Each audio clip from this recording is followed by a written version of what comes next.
$4 trillion. Recovered in 30 hours, gold up 11% from the bottom, silver up 20%. That's not a bounce. That's a declaration of war. And if you think this is about market volatility, you've already lost the game.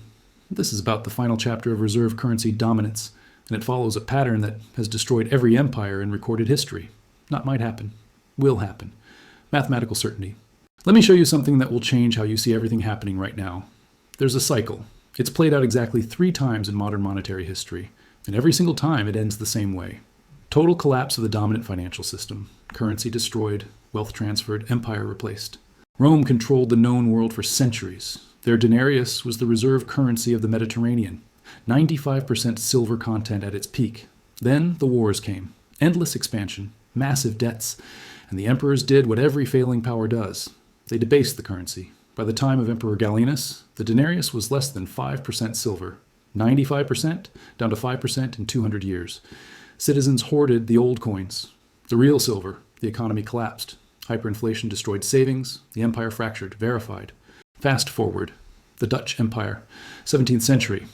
Amsterdam was the financial center of the world. The Dutch guilder was the reserve currency of global trade. Then came the wars with England and France. Military spending exploded. The Dutch East India Company, the most powerful corporation in history, started collapsing under debt. The government printed money to cover obligations. Sound familiar? By 1720, the guilder had lost its status. London became the new financial center. The empire never recovered. Verified. Now Britain. 19th century dominance. The pound sterling backed by gold. The sun never set on the British Empire. Then 2 world wars. Catastrophic debt. The cost of maintaining global military presence became unsustainable. 1944, Bretton Woods. The dollar backed by gold replaced the pound as global reserve. By 1976, Britain had to get an IMF bailout. An IMF bailout. The former ruler of half the planet begging for emergency loans. The wealth transfer was complete. The empire was finished. Verified. Same pattern. Same sequence. Same outcome. First, massive military spending to maintain dominance. Second, debt spirals out of control. Third, currency debasement or printing to cover obligations. Fourth, loss of reserve currency status. Fifth, complete economic collapse. It's not a theory. It's a documented historical pattern that has repeated with perfect precision 3 times, and right now we're watching the 4th. The United States national debt is $36 trillion. That's trillion with a T. Debt to GDP ratio is 120%. But that's the official number. Add in unfunded liabilities, Social Security, Medicare, Medicaid. The real number is closer to 200 trillion. Military spending is 900 billion per year, more than the next 10 countries combined. We have 800 military bases in 80 countries. The cost of maintaining global presence is bleeding the system dry. And how is this being funded? The Federal Reserve is creating dollars out of thin air. Since 2008, the Fed's balance sheet has gone from 800 billion to 9 trillion. $9 trillion created in 15 years. That is currency debasement, digital printing press, exactly what Rome did with silver, exactly what the Dutch did with the guilder, exactly what Britain did before collapse. And now, the cracks are showing everywhere. Japan just hit the highest 30-year bond yield since these bonds were invented. Japan, the country with 250% debt to GDP, the worst debt crisis of any major economy on Earth. And Japan holds $1.22 trillion in U.S. Treasury bonds, more than any other foreign country. For 30 years, they've been doing the carry trade.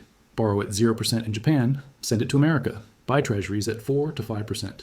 Pocket the difference. Free money. But Japanese bonds now pay 3.7%. The spread is gone. Why would any Japanese investor keep money in U.S. treasuries for an extra 0.3% when they face currency risk and potential dollar collapse? They won't. That 1.22 trillion is coming home. And when bond supply goes up and demand goes down, yields spike. When yields spike, everything crashes. The U.S. dollar was dumped over the last week at the fastest pace in at least 2 years. The Treasury Secretary is literally on the phone with Japan begging them to calm the markets. The Federal Reserve is intervening to prop up the yen, a foreign currency. Think about that. The U.S. Central Bank is now printing dollars to support another country's currency. Because if Japan collapses, they take us down with them. This is not a headline. This is stage 3 of the pattern. We are not approaching the cliff. We have already walked off it. We're just waiting to hit the ground. And while this is happening, something else is unfolding. Something that confirms we are in the final stage. China just revealed its endgame. Xi Jinping published an official article on the central government website. The title, Building a Financial Power. And here's what most people missed. The Chinese version is significantly different from the English translation. In the Chinese version, There are 6 core tasks for achieving financial dominance, and the number 1 priority, the top task, having a powerful currency.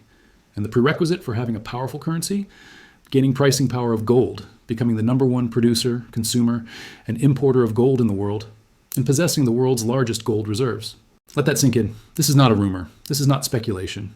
This is official Chinese government policy published by the President of China.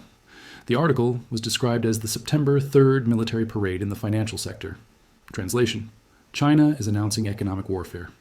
The global gold final battle is about to break out. Gold defines the value of all national currencies and the new international financial and monetary order. Whoever has the gold has the final say. And China is positioning to be that power. And they're not just talking, they're executing. November. China officially reported buying 0.9 tons of gold. The actual number? 10 tons, 11 times more than reported. September.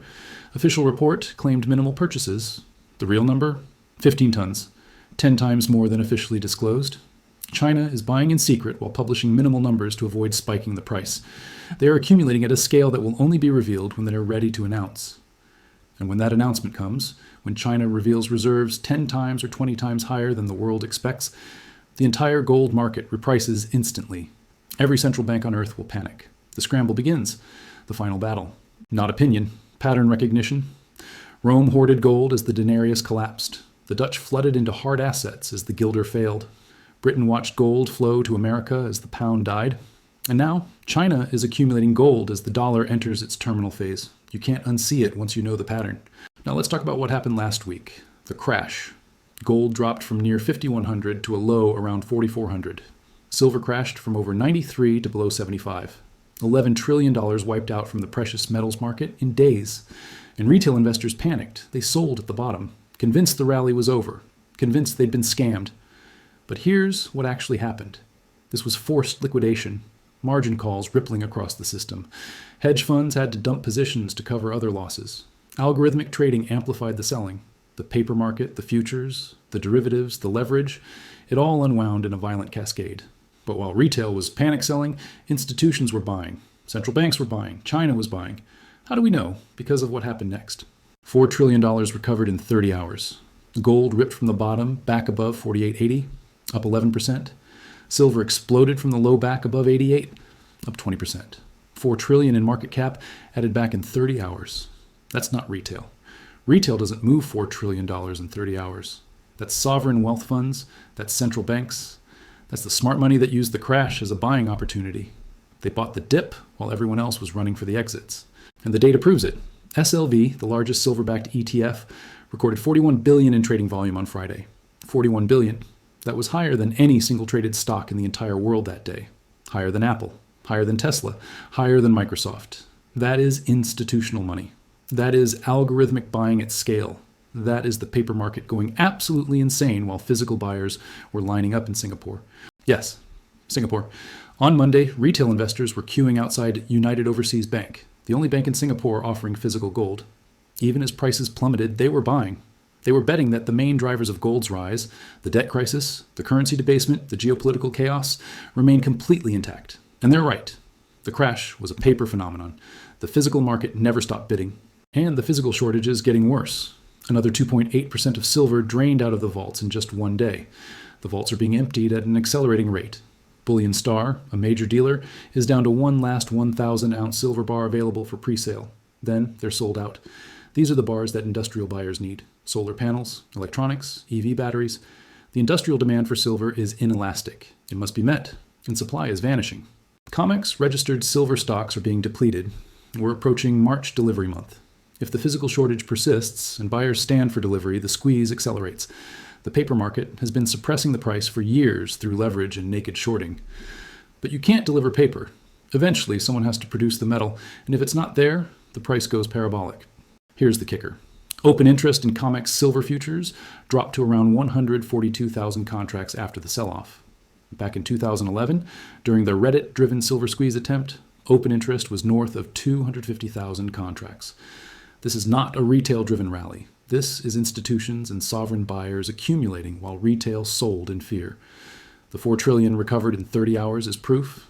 The 20% premium Shanghai futures held over Western spot price even after a 40% crash is proof.